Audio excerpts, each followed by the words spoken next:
भारत ने छीना चीन का ताज, चीनी खजाने में लगाई आग।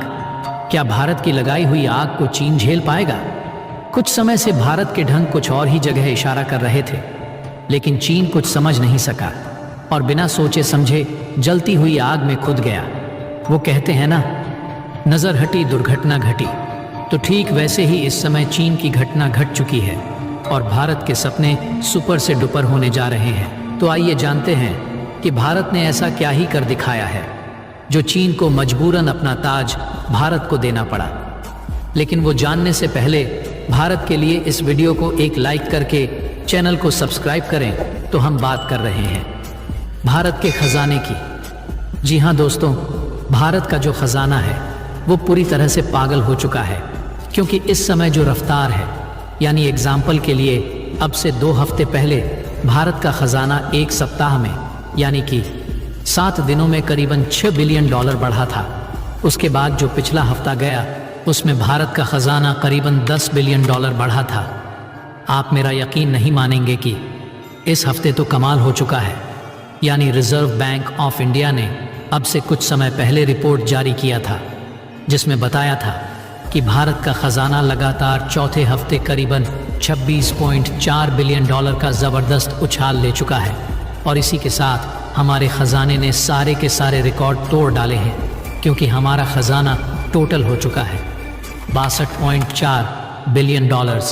और इसी के साथ भारत के फॉरेक्स रिजर्व यानी कि भारत के जाने ने सारे के सारे रिकॉर्ड चकनाचूर कर डाले हैं, सब नष्ट कर दिए हैं। उदाहरण के लिए पिछले 1 महीने में भारत का खजाना करीबन $30 बिलियन बढ़ा है और यह एक रिकॉर्ड है। उदाहरण के लिए बांग्लादेश जैसा देश, जो कि पूरे के पूरे एशिया में एक उभरती हुई अर्थव्यवस्था माना जाता है, उसका टोटल खजाना भी इतना नहीं है जितना हमारा 1 महीने में बढ़ चुका है। और आपको बता दें कि हम सारे रिकॉर्ड तोड़ चुके हैं सिवाय एक को छोड़कर, वो है ऑल टाइम हाई का रिकॉर्ड। और इसी पर कंफ्यूजन था, इसलिए आरबीआई ने इस पर अब क्लैरिफिकेशन भी दिया है। दरअसल अभी तक जितने भी मीडिया हाउसेस थे और हम सभी लोग यही समझ रहे थे कि भारत को अपना नल टाइम हाई रिकॉर्ड तोड़ने के लिए, यानी कि भारत का जो आज तक खजाना है वह कभी भी $643 बिलियन से ज़्यादा नहीं बढ़ पाया था। और यह हुआ था 2021 में, यानी अब से लगभग 2.5 साल पुरानी बात है। लेकिन आरबीआई ने बताया है कि 2021 में हमारा खजाना 642 या 43 नहीं था, वो था $645 बिलियन। यानी कि भारत को अपने इतिहास में सर्वोच्च स्थान हासिल करने के लिए अब भी करीबन $35 बिलियन खजाने में और जोड़ने होंगे।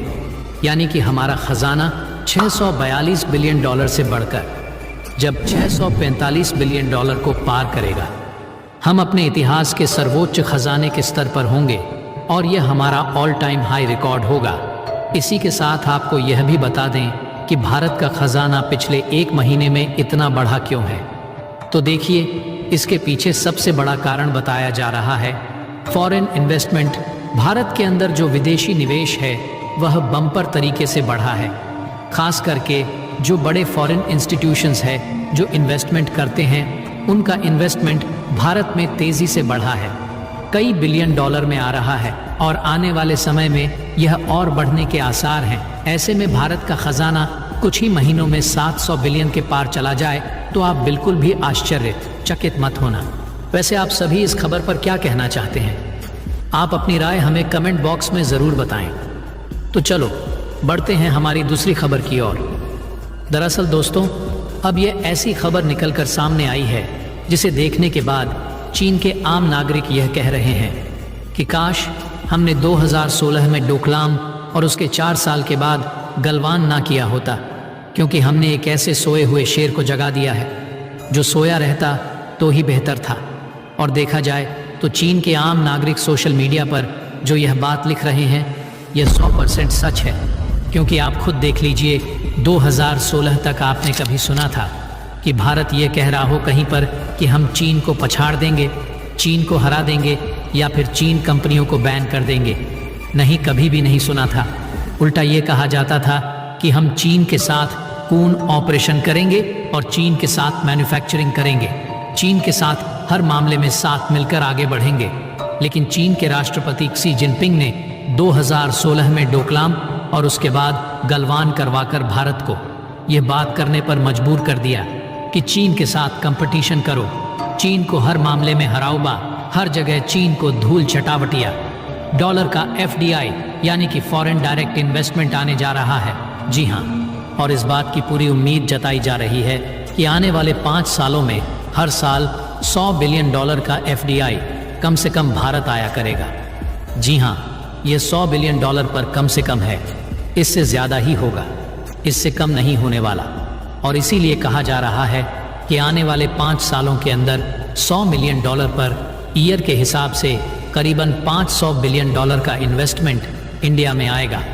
और यह बात लगभग तय इसलिए भी मानी जा रही है क्योंकि हाल ही में भारत ने यूरोप के 4 देशों के साथ, जिसमें स्विट्जरलैंड, फिनलैंड, इसके अलावा ऑस्ट्रिया, जिस 4 देशों के साथ $100 बिलियन भारत में इन्वेस्ट करेंगे, यानी कि सिर्फ यूरोप के 4 छोटे देश ही हर साल $10 बिलियन पर ईयर के हिसाब से $100 बिलियन इन्वेस्ट करेंगे आने वाले 10 सालों में, यानी कि $10 बिलियन पर ईयर तो हमें यहीं से मिल जाएगा।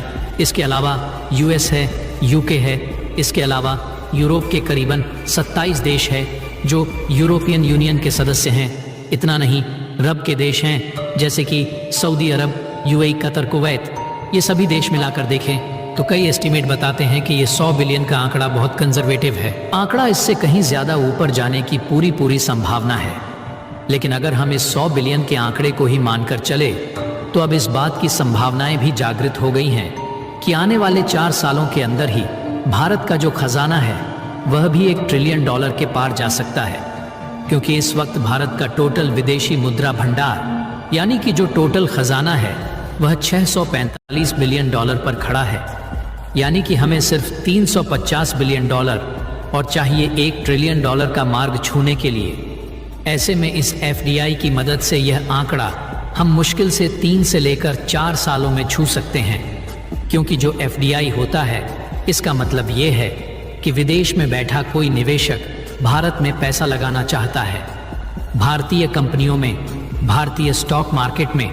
ऐसे में वह अपने देश में की करेंसी यानी कि मोस्ट प्रोबेबली अमेरिकी डॉलर या फिर यूरो या फिर पौंड जैसी जो बहुमूल्य मुद्राएं होती हैं वह देता है भारतीय सरक को।